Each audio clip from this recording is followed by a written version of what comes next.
amigos y amigas, estamos conversando con Cecilia Méndez sobre el libro La República Plebeya, que ha sido además publicado por el Instituto de Estudios Peruanos, y hemos hablado sobre las dimensiones políticas, sobre las imágenes que se han tenido desde la historia en relación a los inicios de nuestra república y a la sociedad rural. Y ahora quería hablar un poco de la dimensión económica, porque en el libro tú explicas que habían los actores políticos, pero también había una dinámica económica que igual a veces no vemos, ¿no?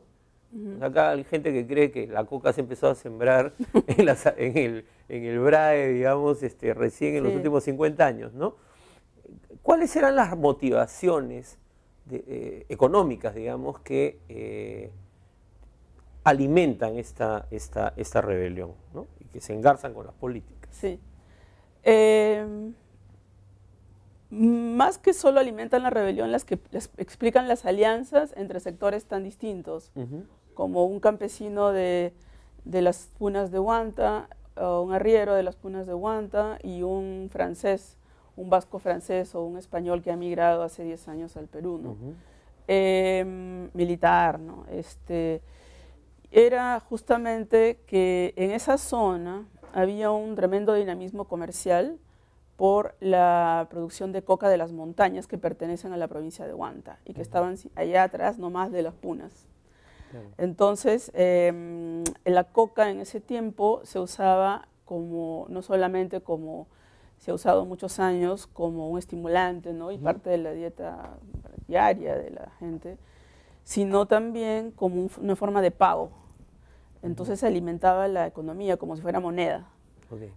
Y además se consumía mucho en las minas, que todavía estaban funcionando bien en la zona central, en Huánuco, en Huancayo. Entonces eran circuitos que articulaban la zona norte de Ayacucho con la zona central del Perú. Y la coca dinamizaba ese circuito, creando toda una, digamos, una pequeña isla de prosperidad económica en un país en ruinas, que era producto de las guerras de la independencia. Entonces, cuando llegan los patriotas a pedir cupos, a esa zona no les interesaba en lo absoluto. No, que decían que los ejércitos patriotas les estaban interrumpiendo sus comercios y que se quedaba la coca sin ser embarcada a sus destinos.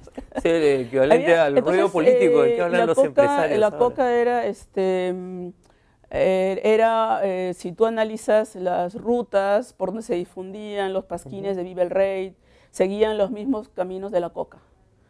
Eso es lo que yo descubrí. Y también lo trabajó el antropólogo Patrick Husson, con una perspectiva política muy distinta a la mía, su enfoque, pero económicamente él hace primero ese hallazgo.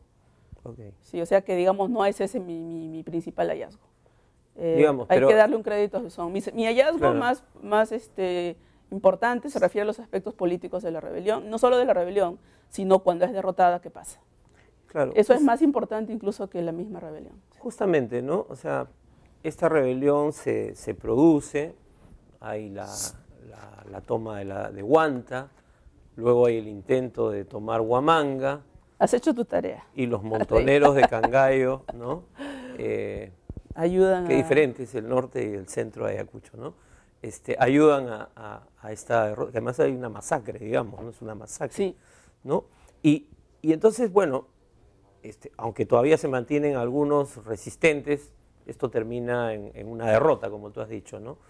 Y lo que viene después, digamos, o sea, el proceso posterior, uno ve que, claro, los españoles, algunos terminan fuera, pero algunos de los caudillos o líderes de esta rebelión siguen actuando en la zona, es decir, no son sancionados, ¿no?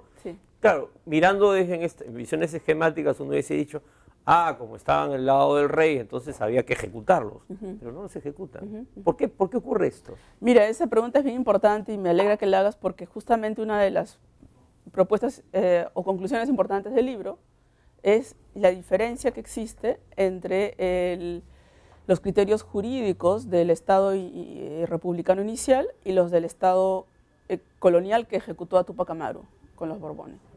El Estado Borbón, que cuando hubo una rebelión, cuando hubo esta de Túpac Amaru, sobre todo fue brutal la represión.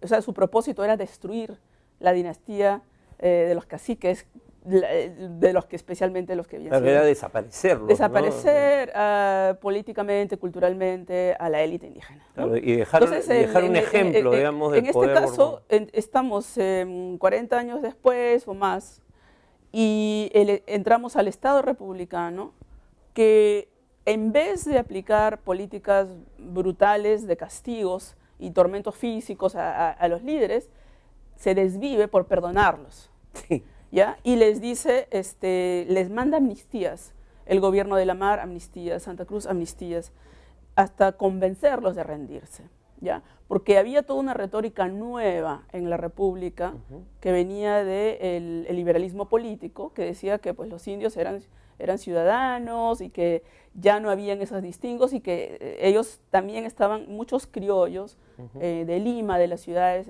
grandes, estaban convencidos de que estos indios habían actuado engañados, a pesar que ellos mismos habían sido realistas hacía poco. Claro, ellos también habían estado en pero esa era ¿no? la retórica. Es como, digamos, ahora, mucha gente que colaboró con Fujimori no quiere hablar de eso.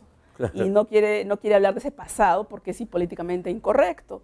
En la época de la independencia, post-independencia era igual. Había la mayor parte de presidentes que gobernaron los primeros 30 años en el Perú fueron realistas antes de la llegada de San Martín. Claro. Y no solamente realistas por resignación, sino militantes. Gamarra fue a perseguir a los rebeldes del Cusco hasta La Paz. Claro. O sea, era muy fuerte y su conversión ya de pronto son republicanos. Entonces, ¿qué pasa cuando son derrotados estos rebeldes del año 28? El Estado, como te digo, los perdona y hay unos que no aceptan el perdón, como el líder principal Huachaca se escapa y dice, yo no quiero que me perdonen, yo voy a seguir en lo mío. Claro. Entonces, ¿qué pasa? La rebelión es derrotada militarmente, pero políticamente estos líderes permanecen activos. Claro. Además, dice la legislación de que a los indios no se les castigará, porque casi como que no han sido muy conscientes de sus actos. Claro, pero a los caudillos extranjeros, a los foráneos, sí, claro, merecerán todo el peso de la ley. Y ese criterio jurídico que es totalmente distinto, es, digamos, la lenidad de la ley en términos claro, de los abogados, hace que estas montoneras no se desarticulen del todo y el Estado, pocos años después, no solamente los tolera, sino que propicia que se armen, porque hay un golpe de Estado en el año 33, 34, una guerra entre Gamarra, el presidente que sale después de 4 años de gobierno, hace un golpe de Estado a Orbegoso, y para defenderse Orbegoso, como Gamarra tenía todos los militares a su favor, arma a la población. Y van en sus caballos, aguanta, y se ponen de rodillas con cartas, diciéndoles a estos campesinos de Huanta que habían defendido al rey antes y a quienes les habían dicho traidores, borrachos, traidores a la patria, bestias, ahora les dice, ustedes tienen que ayudarnos, valerosos y quichanos, ayúdennos a salvar al Perú del tirano de Gamarra.